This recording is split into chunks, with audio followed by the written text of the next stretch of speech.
Hey everybody, what's going on? The Montreal Canadiens have now played 3 regular season games. We're going to dive into the results, but before we do that, go to the bottom right hand corner of this video, and if you haven't already, hit that subscribe button.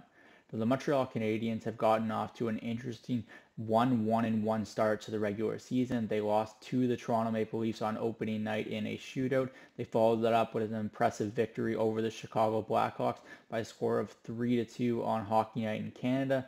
And then on Tuesday, they dropped their first regulation game of the season to the Minnesota Wild, where they were thoroughly outplayed from start to finish. But before we get into that, we have to talk about the disappointing injury news that came about with Kirby Dach on Saturday night against the Chicago Blackhawks.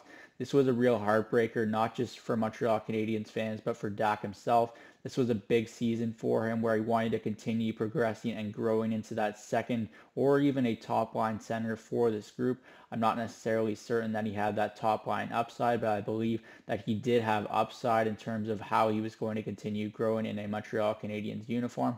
On the bright side, he's still young. He's going to be able to recover fully from this torn ACL and MCL, but it's just a disappointing setback because he started the preseason and regular season so strong and looked like one of the best players on the ice, along with just helping Uri Slafkovsky along with his development. I don't want to say that Slafkovsky took a step back in his third game, but he certainly wasn't as dominant as he looked during his time with Kirby Dach.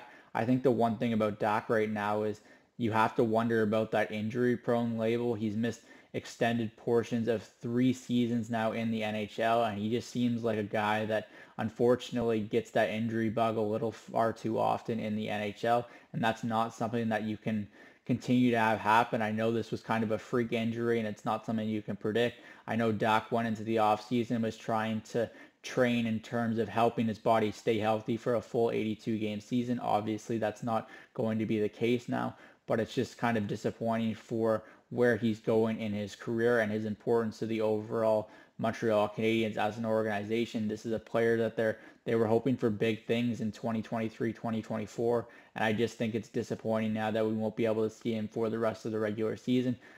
Right now, I think there was a lot of disappointment in that game against the Minnesota Wild. They came out flat. They took way too many penalties, and that's not something head coach Martin St. Louis is going to be happy about.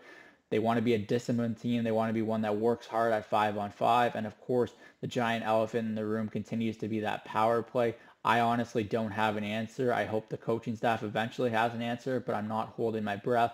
This has been an issue for the Montreal Canadiens for more than the last 5 years, and it doesn't seem like it's going to be one that is going to be solved anytime soon. You just simply can't let a team score 2 shorthanded goals against you on one power play. That's just unacceptable. And then when you continue to take all the penalties that the Montreal Canadiens did on Tuesday, that's not a recipe for success. So I think that they're going to have a better effort on Saturday night against the Washington Capitals. That's a team that Montreal should match up better against because the Washington Capitals aren't exactly an impressive organization right now. They just have a lot of older bodies that aren't really amounting to much anymore in the NHL, and I don't believe they're going to amount to anything much this season. It might be a little disappointing for a guy like Alex Ovechkin, but the Montreal Canadiens need to take advantage of that, and they need to pick up points. But at the same time, you just really want to focus on the development of those young players. I know Caden Gooley is sidelined in his day-to-day as well right now. We'll see later today whether or not someone is called up at practice, whether that's a Matthias Norlander or whether that's a Gustav Lindstrom, just to kind of sit in the press box and be a warm body. But regardless, there are some interesting games coming up for the Montreal Canadiens, and they're going to need to continue focusing on that development of that young talent. That's it for me today from Cook's Corner. As always, let me know in the comment section down below what your thoughts were about the Kirby Dach injury and what you think the Montreal Canadiens can do to fix their power play woes. I'm Zach Cook. We'll see you later.